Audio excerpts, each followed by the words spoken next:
Coucou, j'espère que tu vas bien. Oups, ça gigote.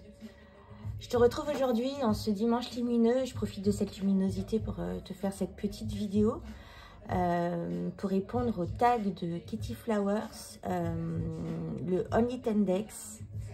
Et donc c'est un tag qui, voilà, on te dit si un jour tu dois te séparer de tous tes jeux, si tu dois garder seulement 10 jeux, quel jeu que ta tarothèque tu garderais. C'est assez compliqué parce que du coup le tag comprend des tarots et des oracles. Et moi je suis très tarot, je ne suis pas oracle du tout, j'en ai très peu.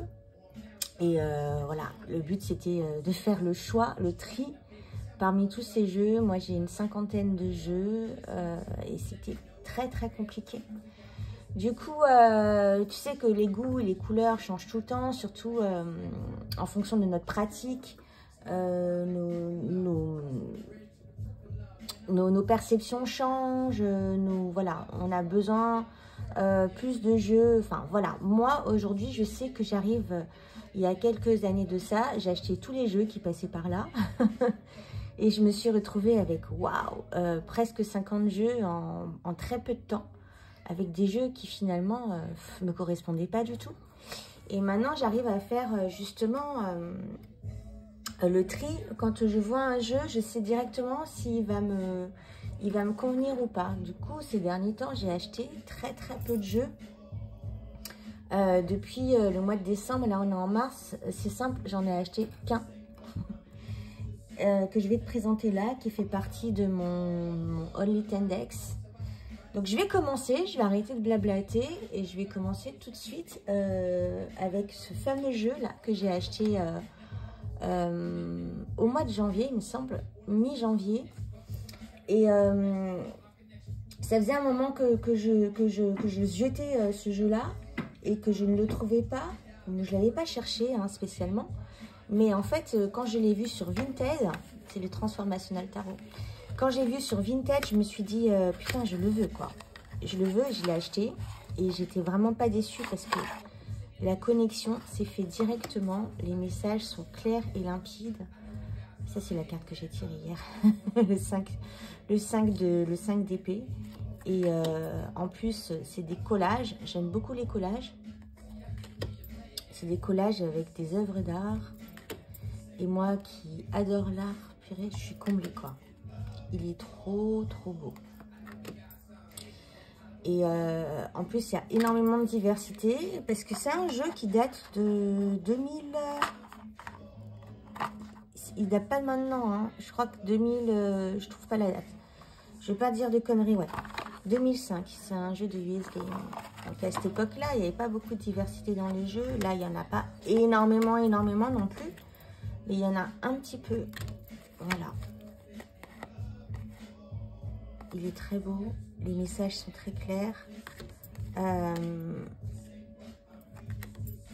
Moi, il me parle directement. C'est comme s'il me parlait à mon âme. Hein, et il me donnait les messages. Enfin,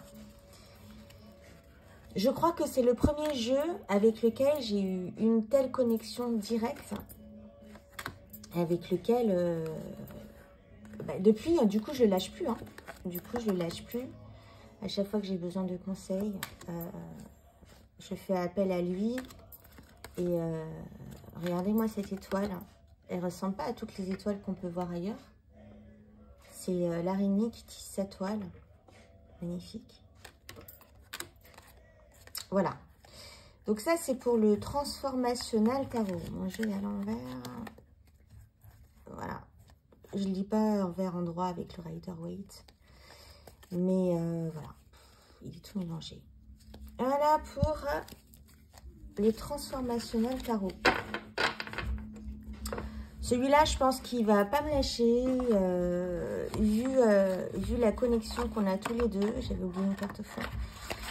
Je pense qu'il il va me suivre. Oh, purée. La catastrophe. Voilà, mais en fait, US Game, c'est une très belle qualité de carte. Et du coup, elle se plie pas facilement, tu vois. Magnifique. Donc, mon premier, c'était le Transformational Tarot. Ensuite, faut bien avoir un tarot de Marseille avec soi. Et moi, j'ai craqué pour ce tarot de Marseille-là. J'ai fait une petite pochette parce que je l'ai acheté sur eBay. Il n'avait pas de boîte, en fait. Mais c'est le tarot classique. Le tarot classique, c'est un tarot de Marseille. Il est très petit, il tient dans la main. Il est génial pour la taille. Et je sais pas, je l'aime beaucoup, ce tarot de Marseille. Et le visage des personnages me plaisent beaucoup. Le trait me plaît beaucoup. Le fait que ce soit comme du crayon couleur ou du feutre pas terminé, on va dire, ça me plaît. Et ce que j'aime particulièrement avec ce tarot de Marseille là, en plus le tarot de Marseille, voilà, j'ai commencé à travailler dessus en profondeur il y a 2 ans, je crois. Une fois que j'ai sorti mon Luminage Tarot, et ensuite j'ai voulu faire les arcanes mineurs, faire un jeu de 78, ben, il a fallu que je me plonge dans le tarot de Marseille, un peu forcé. Mais finalement, avec celui-là, je sais pas, la compréhension était plus facile. Et voilà, ce que je disais, ce que j'aime dans ce tarot de Marseille, c'est que, en fait, moi, le tarot de Marseille, je le lis en droit envers. Et c'est un petit plus par rapport au Rider-Waite que je lis que en droit. Parce que du coup, les significations changent. Bref, ce que j'aime dans ce tarot de Marseille, on va y arriver, c'est que... voilà, il y a ce petit... Ils mettent les chiffres romains à l'endroit de la carte. Et du coup, quand tu tires la carte, tu sais directement si c'est endroit envers. Parce qu'avec les symétries dans le tarot de Marseille, tu peux difficilement comprendre quel est l'endroit à l'envers. Et du coup, avec ce petit chiffre romain qu'ils mettent en bas de la carte, tu sais facilement quel est l'endroit à l'envers de la carte. Et en plus, on dirait un vieux jeu avec ce dos, un vieux jeu de cartes. Voilà, c'était le tarot classique, le tarot de Marseille. Oups, on est déjà à 8 minutes et je ne t'ai présenté que 2 jeux. Tout va bien. Ensuite, le prochain jeu que je voulais te présenter, j'y vais au hasard, hein. C'est le tarot onirique. Oups. Oh, décidément. C'est le tarot onirique. Le tarot onirique. Alors, ce jeu de tarot, je l'avais acheté à sa sortie en 2019, je crois. C'est 2019, il me semble. Il était en anglais, c'était le Mystical Dreams Tarot. Et je le trouvais très très beau et tout. Regarde la boîte, la boîte elle est moche, hein. Franchement, je comprends pas ces boîtes avec un intérieur en plastique. Bref, je vais peut-être la montrer. Donc, je l'avais acheté en 2019, Mystical Dreams Tarot, et je l'ai revendu parce que, bon, même si les illustrations sont très très belles, tu vois, je sais pas pourquoi, j'ai pas accroché avec. Je l'ai revendu, et là, je l'ai racheté fin 2021 pour faire un travail sur mes rêves. Et du coup, bah, je m'en sépare plus parce que je rêve beaucoup. Je rêve toutes les nuits. Et il y a certains rêves qui me percutent particulièrement. Tu vois, il est glossy, quoi. Il brille. Le cardstock, il est burk. Hein. Faut dire ce qui est. Il est pas beau. Les cartes se plient. Elles se tordent. Elles brillent et tout. Mais franchement... on se passe de ça parce que les illustrations sont hyper intuitives. Et comme je te disais, elles me permettent en fait de comprendre mes rêves. Les illustrations sont très très belles. J'aurais dû ranger mes jeux en droit envers, c'est pas possible. Alors ça, c'est la carte que j'ai tirée hier. Le 6 de coupe. Regarde-toi dans le miroir, regarde ta réalité, regarde qui tu es vraiment. Apprends-toi à te connaître. Bref, il y a des pléthores de significations. Le soleil, alors c'est un très beau soleil, mais elle met en avant l'opposé entre l'ombre et la lumière, cette carte, et que je trouve très intéressante. Bref, c'est un jeu explorable à l'infini. je le quitte plus depuis que je l'ai. Et en plus, voilà le dos des cartes. Il a un livret hyper bien écrit. L'autrice a vraiment mis ses tripes dans ce livret. Explorer les profondeurs de votre inconscient. Il est très profond. Vraiment, il fait partie maintenant de mes... Alors, il y a quelques mois, il y a 4 ou 5 mois, quand le tag est sorti, ben, je ne l'avais pas acheté et j'avais mis d'autres jeux. Mais comme je te dis, les perceptions changent, les goûts changent en fonction de sa pratique. Et celui-là, aujourd'hui, fait partie de mes 10 decks avec lesquels je vais y arriver. Avec lesquels je vais partir. Et voilà, ceux dont je me séparais jamais, en tout cas, je pense. En tout cas, au jour d'aujourd'hui, c'est pas très français. Voilà, aujourd'hui, bref, t'as compris. Je renverse tout. Je continue mon Only 10 deck avec le Tarot of the Crown. Alors, j'ai eu un petit accident avec la boîte. Ça m'a brisé le cœur. J'ai essayé de le rattraper avec du vernis et de l'encre noire. Mais bref, c'est pas la boîte qui... C'est un des premiers jeux que je me suis acheté quand je me suis mise au tarot. Au début, j'y comprenais rien aux cartes. Je l'ai trouvé étrange. La boîte, elle est magnifique. Je l'ai trouvé étrange. J'ai travaillé un petit peu avec. Mais comme je me suis acheté 10 000 jeux entre-temps, évidemment, j'ai un peu laissé de côté. N'empêche que il a un très très bon petit guidebook. Et Hélène Lorenzi-Prince, elle a aussi fait un PDF qui est trouvable sur son site. Où tu peux travailler avec les cartes. Et le petit PDF est très très bien fait. Je l'aime beaucoup. Et ce jeu, pour moi, a une particularité. Alors, il est très bizarre. On aime ou on n'aime pas. Pardon, je baisse le son. On aime ou on n'aime pas. Je suis désolée, hein, je fais une vidéo un peu à l'arrache, un peu comme à la maison. Elle est très étrange. Mais je suis à la maison.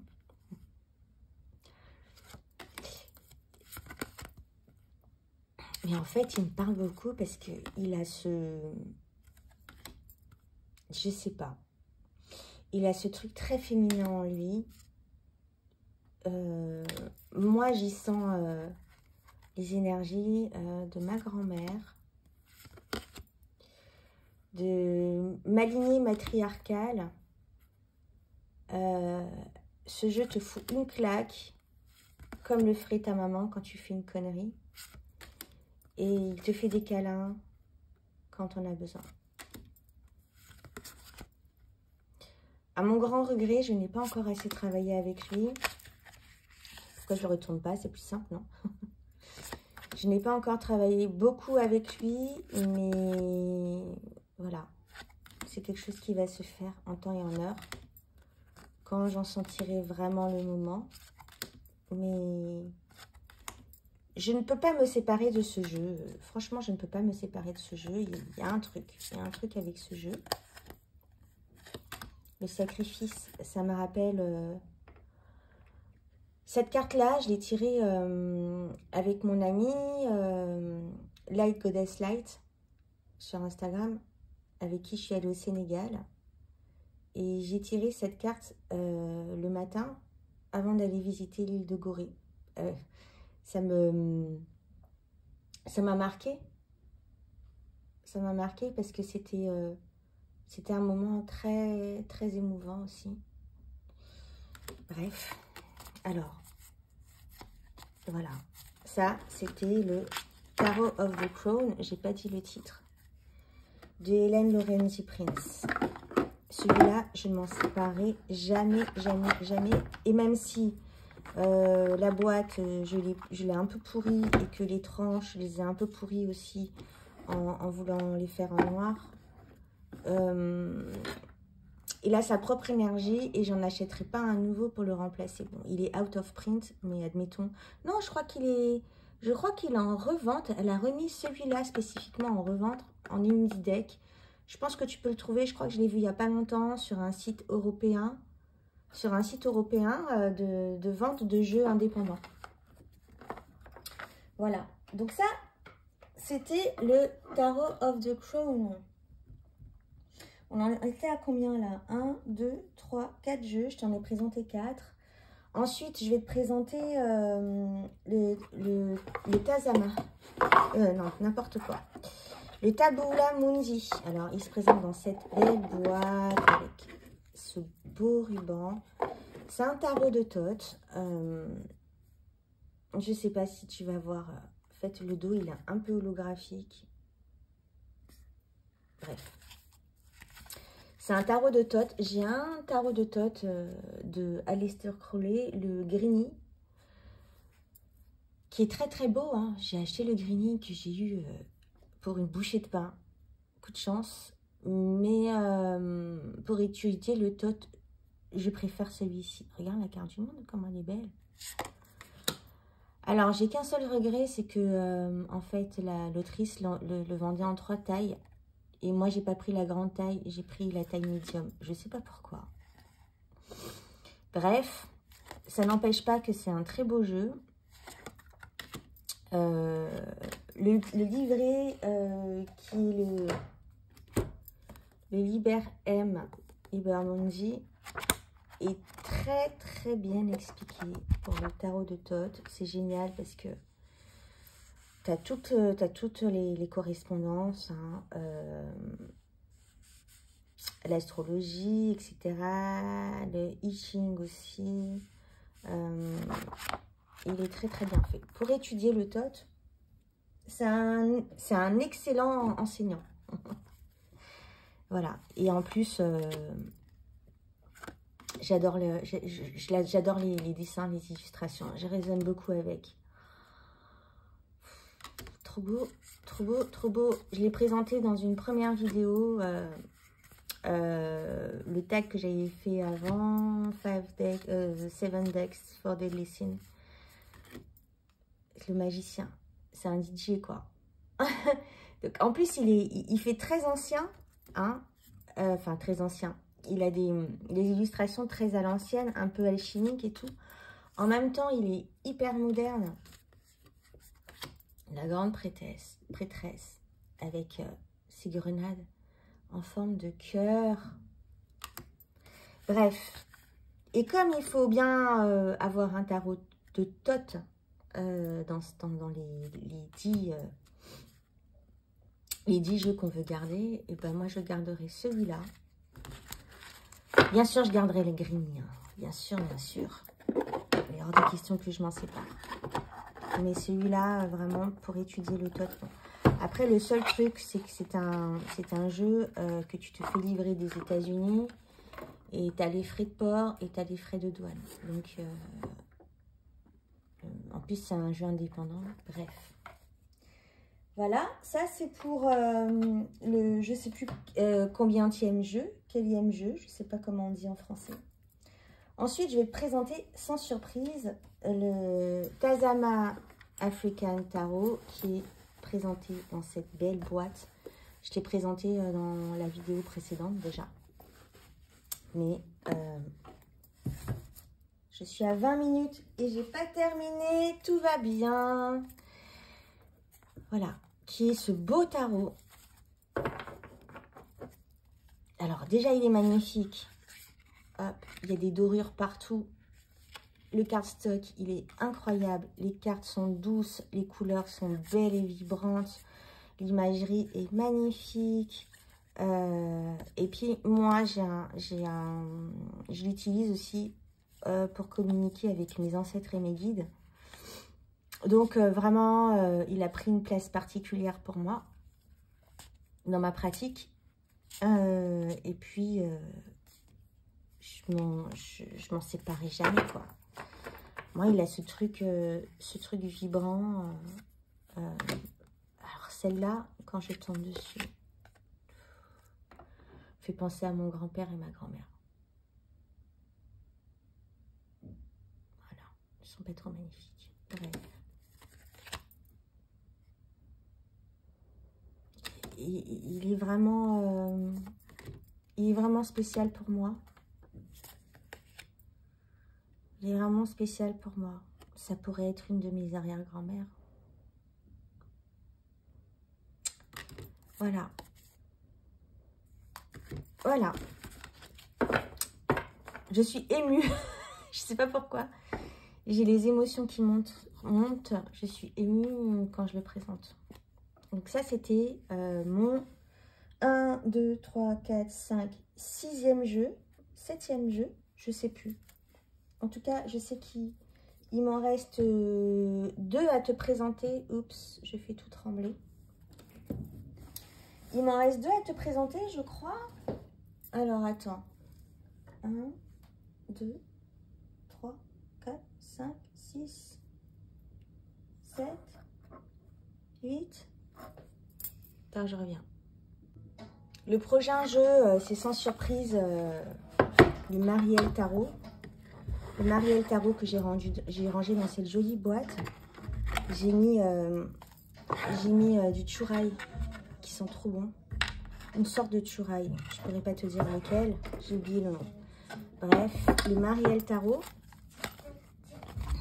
Qui est un jeu, le premier jeu que j'ai étudié en profondeur. Que je trouve très spirituel. Il peut être très flippant pour certains. Ça, c'est la première édition. Il est plus trouvable. Il est trouvable à des prix exorbitants. Je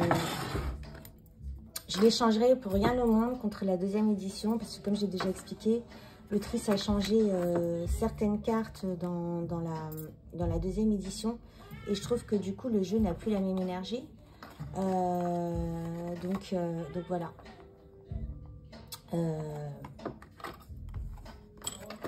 Il me parle énormément. J'ai utilisé à une période où j'étais très mal dans ma vie.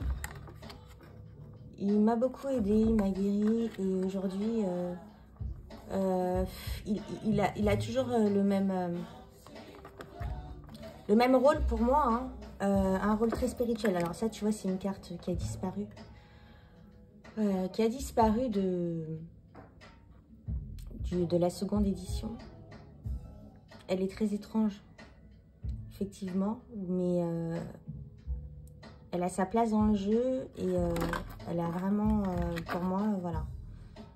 Celle-là, c'est une carte, waouh, c'est une carte que j'ai tirée,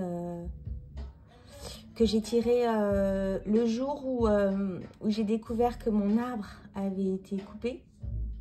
L'arbre que j'allais visiter régulièrement dans le petit bois derrière chez moi.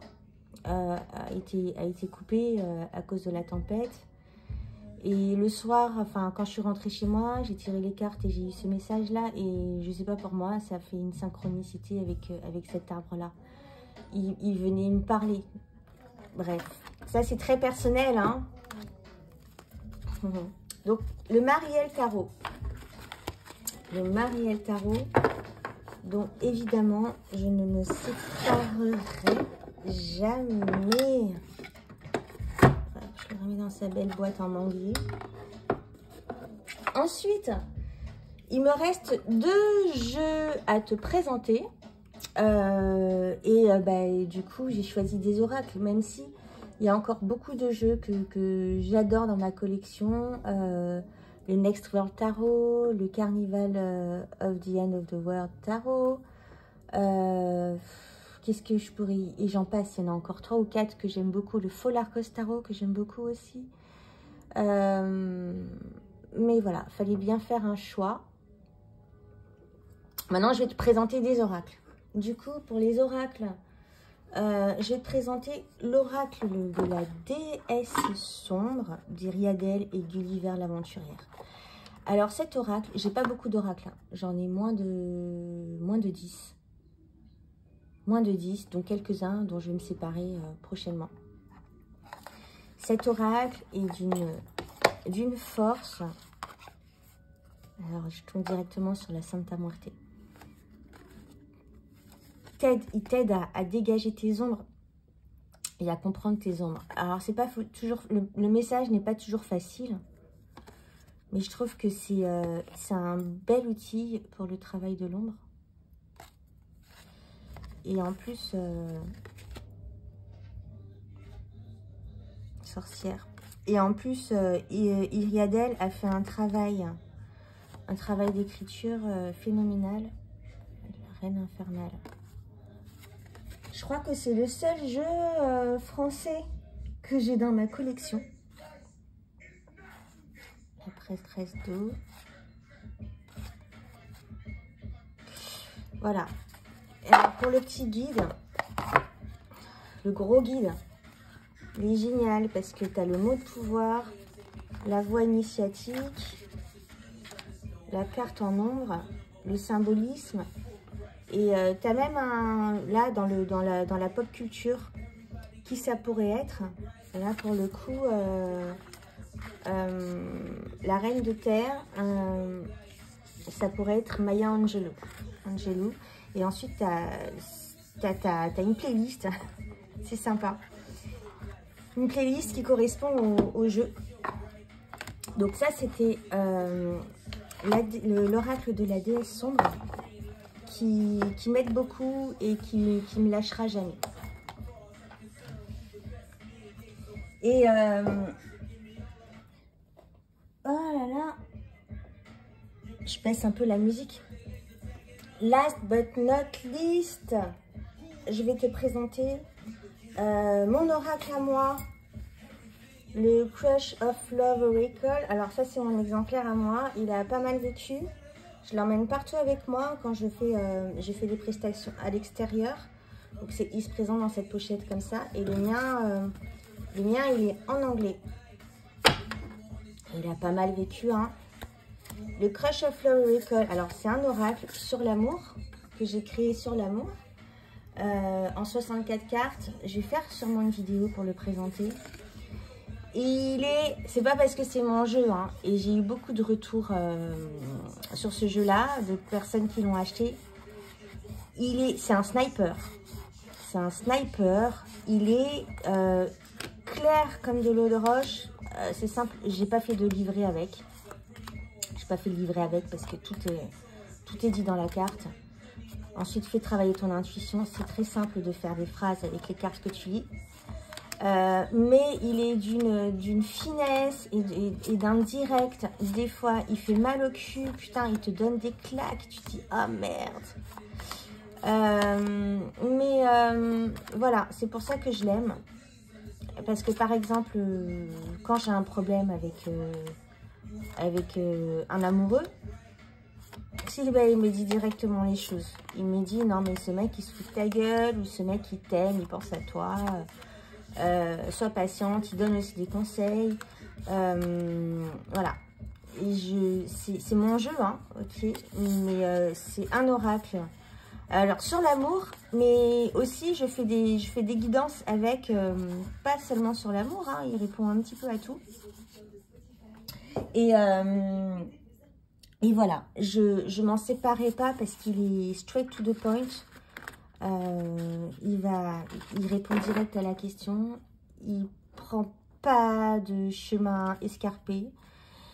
Il va direct. Alors, next. Ah, j'ai tiré cette carte. Bref, je vais pas te raconter ma vie privée. Mais voilà. C'était le Crush of Love Oracle.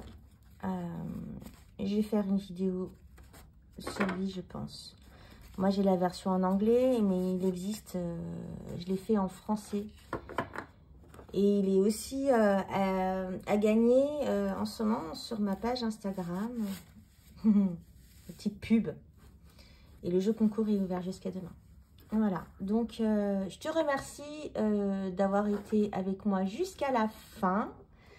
C'était une vidéo un petit peu décousue, mais voilà, comme je disais, comme à la maison, tout à l'heure, comme à la maison, j'ai pas envie de me prendre la tête. Je fais les choses spontanément, telles que ça me vient. Et voilà, je te dis à plus tard pour une prochaine vidéo. Peut-être que je vais tourner une vidéo juste derrière. Parce que j'ai fait hier un tri dans mes jeux et oracles. Parce que j'ai atteint un nombre critique pour moi. Le nombre critique pour moi, c'est 40. 40 jeux. 40 jeux, 40 tarots. Parce que les oracles, j'en ai une dizaine aussi. Et puis j'aimerais faire le tri dedans parce qu'il y a des jeux qui ne me conviennent plus. Je l'ai mis dans une boîte qu'on appelle la boîte purgatoire. Ça vient pas de moi, hein. C'est Roof Kitchen. Désolée pour mon anglais. Qui a une chaîne sur YouTube. Enfin, c'est là-bas que j'ai entendu ce truc-là. La Purgatory Box. Donc la boîte purgatoire où j'ai mis tout plein de jeux qui vont rester là pendant un moment. Il y en a quelques-uns, je sais déjà que je vais les vendre. Mais il y en a d'autres, je ne sais pas trop. J'hésite si je leur donne une nouvelle chance ou pas. Et peut-être que je vais faire une petite vidéo dessus. Ce serait sympa. Voilà, bah merci de m'avoir écouté, d'être resté jusque là. Je pense qu'on a dépassé les 30 minutes. Waouh, j'ai beaucoup parlé. Je me suis éclatée à faire cette vidéo encore une fois. C'était un exercice sympa. Donc peut-être à tout à l'heure. J'en ferai une autre. Ou peut-être à plus tard. Je te souhaite un bon dimanche. Allez, bye. Vous savez quoi? Je suis un boulet. Je reviens là parce que j'ai terminé la vidéo. J'ai fait le montage, tout ça. Et je me suis rendu compte que j'avais oublié. La mise au point se fait pas. J'avais oublié de vous présenter le 10e jeu. Alors, je vais le faire, j'espère que tu es encore là. C'est pas grave, hein, c'est une vidéo comme à la maison. Je crois que ça fait 15 fois que je le répète. Bien sûr, ça n'étonnera personne. Le 10e jeu avec lequel je vais partir, si je dois partir avec 10 jeux, le 10e jeu dont je me séparerai jamais, c'est bien évidemment le Rider-Waite-Smith Tarot, qui est mon tout premier tarot, bon, mon deuxième à vrai dire, parce que j'avais acheté un tarot de Marseille de Jodorowsky, je l'ai plus, je l'ai revendu, j'ai utilisé que les 22 arcanes. Et puis, pour étudier les mineurs, ça m'a saoulé. Donc, je me suis acheté un Rider-Waite-Smith, l'original. Et il a bien vécu. J'en prends soin quand même. Mais bon, le Rider-Waite-Smith, c'est évidemment le jeu qui me parle le plus. Parce que j'ai appris le tarot avec.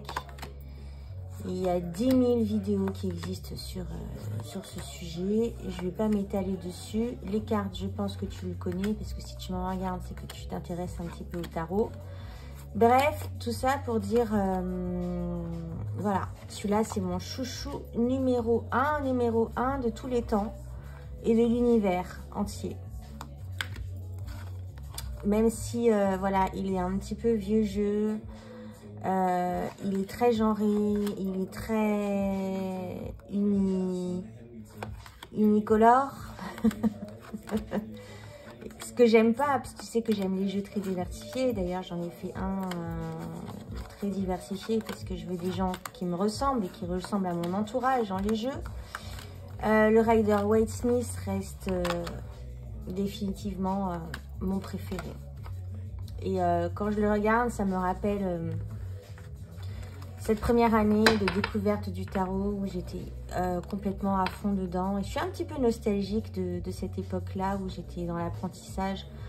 On apprend toujours. D'ailleurs, je commence demain une formation de Tarot for the White Soul de Lindsay Mack. On va utiliser, je pense, le Rider-Waite-Smith. Et le Rider-Waite-Smith, c'est aussi un tarot que j'utilise dans mes pratiques magiques. Donc voilà. 3 minutes pour parler du Rider-Waite-Smith.